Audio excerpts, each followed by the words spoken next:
All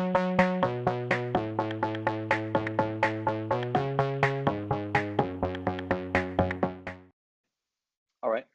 So, hey, my name's Pete Allen, and I'm from Future Proof Skydiving. I'm trying to find ways that we can keep our sport alive in the future. And I feel like unless we do that, unless we look for suitable options, we're going to be running out of those options. And what I'm doing is I'm interviewing people that are currently operating some kind of sustainable operation in aviation. And I'm super happy this afternoon, well, actually, it's afternoon for me, morning for Erika, is to have Erika from Harbour Air in Vancouver. Is that correct? That's correct. Yeah, good. So they've got something pretty exciting going on. They've been operating aircraft very similar to what we use in our operations, as in um, Beavers, Otters, Cessnas, and they have in the last few years converted one to an electric use. And this is why we're in this chat today, to hear from you, Erika. So maybe you could give us a little intro to Harbour Air in general, and then the eBeaver and what you guys are doing with it.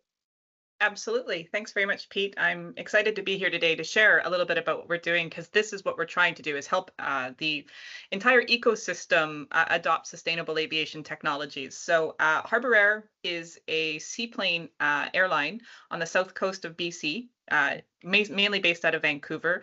We service we have 12 different destinations, and we fly about 400,000 passengers a year along our network. So we have a large network using the aircraft, as you described: beavers, otters, a couple of caravans, and some twin otters. And most of our routes, our average route is under 30 minutes, and we don't have to climb to very significant altitudes. So we determined quite early, it was our original co-founder, Greg McDougall, who really pushed for this back in 2018 for us to find a sustainable solution, and he wanted to go fully electric.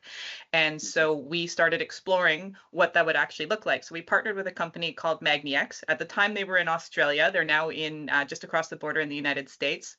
And we installed a fully electric engine, they're calling it, not a motor, with a lithium-ion battery pack in it, just to see if it was even feasible. And our very first flight was December of 2019, and we flew for 8 minutes. And at the time, that was, we were like, okay, we've done proof of concepts. We can actually get one of these things flying. You can fly fully electric with batteries, but there may not be an actual use case for this. But as we started flying the aircraft, we discovered that we got a significant improvement in the performance of the aircraft. The key one, for those out there who like the nerdy details, is that the Beaver, the piston Beaver at 5,600 pounds gross weight, requires 62% of maximum power just to maintain level flight. And with the electric modification that we did on the aircraft, we were able to get that number down to 41% of maximum power. What that did was it changed from an 8-minute flight to a 33-minute flight. So we now have a mission, including reserve, that's about 55 minutes to 60 minutes with the current technology we have today on our existing aircraft. And so that suddenly turned it into an aircraft that could be used by the airline. So we've been flying this aircraft to test out its behavior, to determine all the performance information we can, and also to look at it from a use case perspective. Operationally, how is it going to behave in the Harbour Air network? And based on those numbers we've developed, and this is on floats, right? We still have to explore on wheels, which we think it'll get even better on wheels. But even on floats, it could do pretty much, I think we estimated about 80% of what the Beavers in our fleet currently can do. And so it's a commercial product now that we think is something that other people should be, learning about, so they can understand there's a retrofit market here. A lot of the electrification noise is made around the eVTOL market, and that's definitely coming, and I think it's going to be transformative, and it's very exciting. But in the meantime, there's this opportunity to retrofit your existing aircraft to do the things that we want to do. And so we were actually excited to be contacted by you to look into the skydive use case, right? Was this a possibility for us? And so we've had some encouraging conversations. We've done a little initial analysis ourselves to see, is it possible? Yes, it is going to be possible. There are challenges. The altitude could be a challenge. You guys like to, you shoot up to about what, 14,000 feet? I mean, ideally, but 13 and a half works. So the aircraft is certified up to 15,000 feet altitude. The problem we're going to have, there are some challenges around what they call partial discharge, right? So these are challenges that the manufacturers are going to have to overcome. We know the engine is going to be type certified as an engine under Part 33. So they are doing altitude testing, I think up to at least 30,000 feet. So the engine, we know, will do everything we need to do. It's the piece around the battery pack that we're going to have to do some testing. And here in BC, we might not have some of the best opportunities where we're located right at sea level to do some of that testing. But we do know that altitude is going to be a challenge that we need to look at. But we looked at just simply from an energy perspective, can we climb up to 14,000 feet and descend? Do we have enough energy to do that? And we think we do. So we think that's an exciting opportunity. Now, that's fascinating. You touched on a few things that kind of piqued my interest. The first one was the nerdy bit on data. What about load? Are you noticing just with the weight of the batteries, do you have to reduce your all-up load? No, so the Beaver was it's already certified to 5,600 pounds. So we didn't change the gross weight of the aircraft. So the entire load is what it is. And so head to head, when you compare the piston Beaver at 5,600 pounds with the electric Beaver at 5,600 pounds, we get better takeoff, climb, cruise, performance. Noise is a big one. I think that's probably important for you guys as well. It's very important to us. We're operating inside of city areas.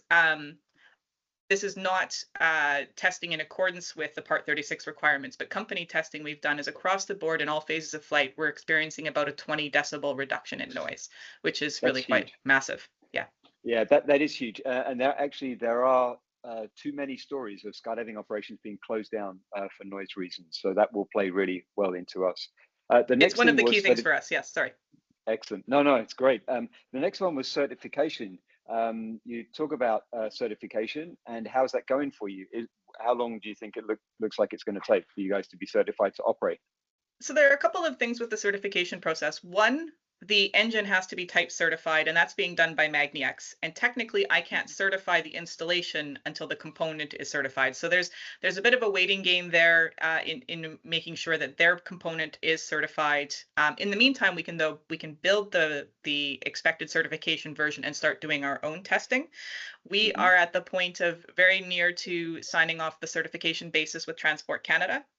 Once we have that, we'll have to go into the means of compliance. There's still questions around how you properly certify, lithium-ion batteries. What is the bar we have to cross? Like, what are the requirements? In particular, I know they're worried about things like thermal runaway, containment.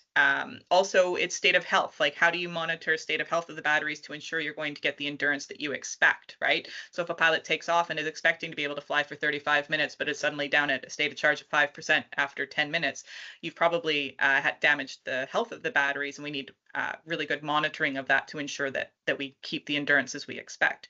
So certification is it's a bit of a shot in the dark. I mean, we know some of the steps for sure, like anything to do with the structure or the standard parts, the propeller, that's all relatively known steps. When it comes to the batteries and some of the other high voltage stuff, we're working with the NRC, the National Research Council of Canada, to try and develop some standards that we need in order to know what bar to cross.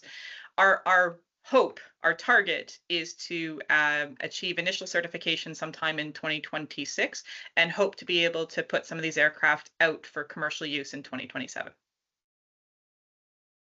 That's quite accelerated in comparison to a lot of other projects. And also that leads to my next thing is the fact that it's a retrofit obviously means that you need different levels of certification, because a brand new aircraft is going to need a complete aircraft certification, whereas we're just looking at the changes, right?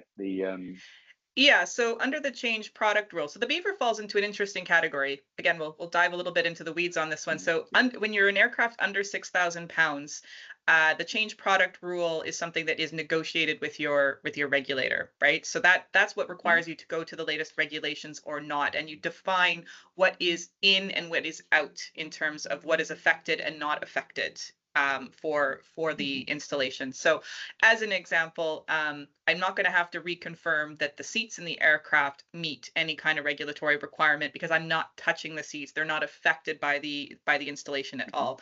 But structurally, we're going to have to make changes, right? And so there's a significant amount of it that's going to be taken to the latest regulations, while there are others that are not. So we've negotiated over like subpart B, all the flight requirements is actually, that one's already up to all means of compliance and prescriptive. We think we have a really good plan there with all the flight requirements. Structures is pretty easy. We'll meet the latest requirements for structures for anything that's affected. And then you've got your power plant and your systems. That's the area that definitely is all going to have to meet the latest requirements, which we're doing under in Transport Canada. It's part 23, 523, change 18. I know for you guys it's CS 23, I think it's change 5, and for the Americans that's FAR 23 Amendment 64. So we're going to the latest requirements that are those performance-based requirements that allow industry to help create the specifications through ASTM or EuroK, if you're familiar with any of those bodies, so that we can develop standards that the regulatories can accept, because it takes so long to change the regulations. It could take decades to actually bring in the regulations that would be prescriptive enough to cover off all the different technologies we're seeing. So instead, they made the regulations performance-based, and we develop standards, and industry participates in the development of those standards to ensure that we have a bar to meet. So you have some skin in the game. You can actually make some changes at a regulation level. That's awesome. The Beaver is the perfect choice for you because it comes below that weight limit. Yes. And that's why you've chosen it. And that's actually why my Norwegian friends were so interested as well, because they're in a very similar geographical climate to you. They got hills, lakes, mountains, and they're looking for an aircraft they can use for skydiving, not maybe to take place of their aircraft straight away, but they can use for skydiving and also for other operations. So I'm pretty excited to see the Beaver come forward, because I think the Norwegians will be looking to contact you, and if possible, to start talking about the retrofit. Yes, we did have a conversation with one of your skydiving friends and discussed some of that use case and whether or not, okay, well, maybe we can't, the initial certification might be to 5,000 foot altitude, right? So we can prove anything later, but they have some use case for 5,000 foot. It doesn't all have to be 14,000 foot. And I think there's an interesting opportunity here to at least get some aircraft out there and testing and using it in situ and figuring out, does it or does it not meet all the requirements? And the technology is going to get better over time, so it might not do 30 flights a day up to 14,000 foot right away, but I think that's a target that we can keep moving towards. Yeah, I think it would be foolish for us to expect that as well. With any kind of new technology, we need this kind of changeover period, but we need to get it in there. We need to show people that we're showing whether or not. We need to start now. Otherwise, like if you wait until the technology is more advanced, we're not developing the certification path, right? And the certification path is actually going to, as I said, 2027. So we're talking a 2 to 3 year process just to figure out how we're going to certify this, right? So we want all that, we want that infrastructure in place. So when the technology is ready, we can slide it in and know how to certify it. Right. Talking about changing things and sliding things in and out, batteries, swappable batteries. How does that work for you? Have you looked at that as a concept with regards to refueling, if you like? Yeah, we've looked at that. The problem with retrofit is in order to maintain the original C of G of the aircraft, you can't put like a single battery pack in there. So in the Beaver use case, we're going to have batteries forward of the firewall, batteries in the fuel bay that's underneath the passengers, and batteries behind. So the problem is it's really difficult to swap out the batteries in an easy manner. And you're talking, at the beginning, we're probably talking somewhere between 1,000 to 1,500 pounds of batteries. Like it's a lot to swap in and out. It's significant. So what we're working on instead, and I think that it lends itself to countries like BC in particular, perhaps Norway or some other European countries, is there's a lot of charging infrastructure going in. And so we're testing out some charging stations that are going to be capable of turning this thing around in about half an hour. So I think, so it's probable that we get to a use case where, okay, at the very beginning, maybe you're getting, 10, 12 flights a day is sort of what we're targeting. Because for Harbour Air, we want to do tours. That'll be what it's originally used for. And that's in certain respects, aside from the altitude, it's very similar to your skydive use case, right? You go up, you spin around for 15 minutes, you come back down, you refuel. Exactly. And we need about a half-hour turnaround time anyways to take the passengers off, get them moved, load any new baggage if there's any baggage, load the passengers back up. We're about a half-hour turnaround time. I'm not sure if for skydiving, if you guys are maybe a little bit faster. But that's our sort of target is about 10, 12 flights in a day anyways. Hmm. So we are looking at the charging that's required for that and ground conditioning. As you know, when you charge lithium-ion batteries, they can heat up quite quickly. We also see differentials in temperature depending on the zone where the batteries are in the aircraft. For us in particular, over water, the batteries in the belly stay a lot colder than the batteries elsewhere. So we are looking also at a ground conditioning system. So you plug in the charger, you plug in this ground conditioning system, it floods and evacuates the systems and manages the temperatures to ensure that the aircraft is always at an optimum temperature for dispatch. And we were trying to, I don't know if we're going to succeed on this yet on the ground conditioning side, but we're trying to make that happen in that half-hour mark as well. Fascinating. Yeah, normally we run aircraft back to back, but as I said, I think it would be foolish for us to just completely transpose our current flight cycle and mission profile into this new technology. Yeah, because we could have hundreds of people waiting to skydive, and generally Yep. we just run the aircraft back to back to back all day long. I figured, But yes, but yeah, we'll we start have to baby start steps. somewhere.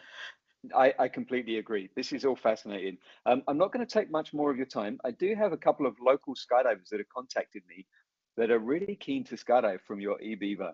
So should they contact you? Can I give you that? Can I give them your number? Sure. I only learned this recently. I don't skydiving is outside of my knowledge base, but I learned recently that apparently skydivers are considered cargo and not people. Perfect. So We thought. maybe. All right. I'll try and get them in touch with you. It'll be wonderful to see some skydiving happening from that aircraft. That would be very exciting. I think that's part of it too. If you're in an area of the industry that's in danger because you're seen as a sport, you're not Hmm. required, and they really, if you make some steps and show that you're trying to make an effort to Yeah. do the conversion, and you can prove, okay, well, it's not really there yet. I can only do 10 flights a day, not my 30. So it's from a business perspective, we're not there yet, but we'll bring one in and start testing it. You get a lot Hmm. more leeway from the government and industry if you do that. Beautiful. Anything else you want to add? I don't. No, I just think I'm excited about this particular use case. I'm excited that you brought it to our attention. It's not something Hmm. we've kind of really looked at, but I think is an exciting opportunity. We're always looking for additional use cases for this particular aircraft because that's one thing that people go on about is right for aviation. Fully electric is not really there yet because most of the use cases can't. They need more than an hour Hmm. mission. They need this. They need that. So it's really exciting for me to see a separate part of the industry that could use this technology now. So thank you for bringing that to Hmm. me. Well, this is exactly the reason why I've been approaching all the different companies. I spoke to Rory Ganzarski when he was with MagniX, and my whole point was, look, we're here for you. Whenever you need us, we're a test case waiting to try it out. So beautiful. Thank you. I'm looking forward to it. Thank you, Pete. Nice.